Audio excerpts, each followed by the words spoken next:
Bismillahirrahmanirrahim. Assalamualaikum warahmatullahi wabarakatuh. Baik, kali ini saya akan mempresentasikan PowerPoint saya dengan judul Interaksi Psikologi Dai dan Mad'u. Baik, interaksi psikologi dai dan mad'u. Menurut bahasa, kata dai berasal dari bahasa Arab, bentuk muzakkar yang berarti orang yang mengajak. Kalau muannas disebut daiyah. Jadi yang dimaksud dengan dai atau daiyah adalah orang yang mengajak untuk mengajarkan ajaran Allah Subhanahu wa taala dan menjauhi semua larangan Allah Subhanahu wa taala. Mad'u ialah penerima dakwah atau objek yang didakwah adalah seluruh umat manusia, baik laki-laki maupun perempuan. Baik, selanjutnya interaksi psikologi dai dan mad'u menurut Thibaut dan Kelde bahwa interaksi psikologi sebagai peristiwa saling mempengaruhi antara satu dengan yang lainnya. Jadi ketika ada dua orang atau lebih yang hadir bersama, mereka menciptakan suatu hasil satu sama lain atau berkomunikasi satu sama lain. Jadi dalam kasus interaksi, tindakan setiap orang bertujuan untuk mempengaruhi individu lainnya. Faktor-faktor yang mempengaruhi interaksi psikologi dai dan mad'u. Yang pertama ada faktor imitasi. Pada tahun 1941, dua orang ahli psikologi yaitu Neil Miller dan John Dollar dalam laporan hasil eksperimennya mengatakan bahwa peniruan atau imitation merupakan hasil proses pembelajaran yang ditiru dari orang lain. Proses pembelajaran ini disebut social learning atau pembelajaran sosial. Yang kedua, ada faktor sugesti. Faktor sugesti ini adalah pemberian pengaruh atau pandangan dari satu pihak kepada pihak lain. Akibatnya, pihak yang dipengaruhi akan tergerak mengikuti pengaruh atau pandangan tersebut.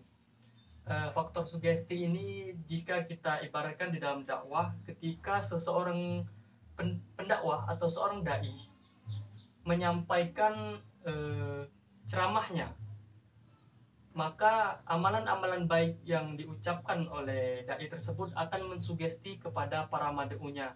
Misalnya seorang pendakwah memberikan sugesti bahwasanya bersedekahlah, bersedekahlah, bersedekahlah, maka Allah akan mengganti dari apa yang kita sedekahkan itu berlipat-lipat ganda.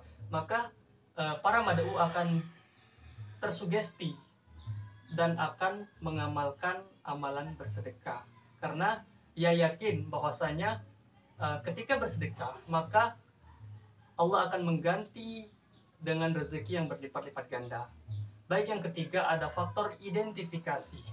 Faktor identifikasi ini hampir sama dengan faktor imitasi, adalah suatu tahapan proses yang terjadi dalam diri seseorang yang memiliki keinginan untuk memiliki kesamaan dengan orang lain tersebut.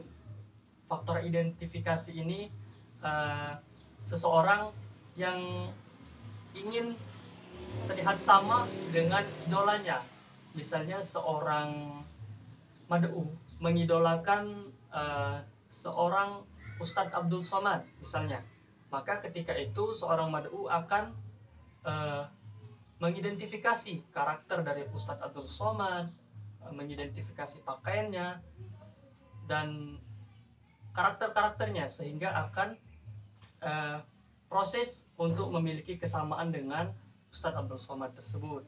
Baik, faktor yang keempat yaitu faktor simpati adalah suatu proses kejiwaan di mana seseorang individu merasa tertarik pada seseorang atau kelompok karena sikapnya, penampilan, wibawa atau perbuatan yang sedemikian rupa.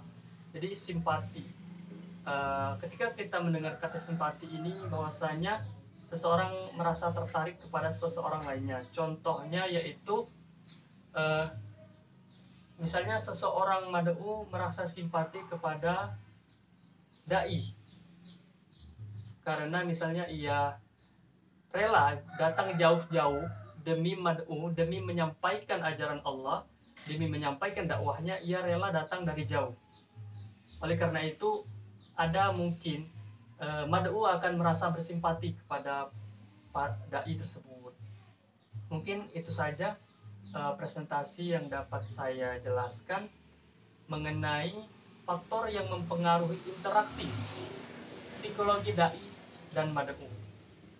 Lebih dan kurang saya mohon maaf. Jazakallahu khairan katsiran. Wassalamualaikum warahmatullahi wabarakatuh.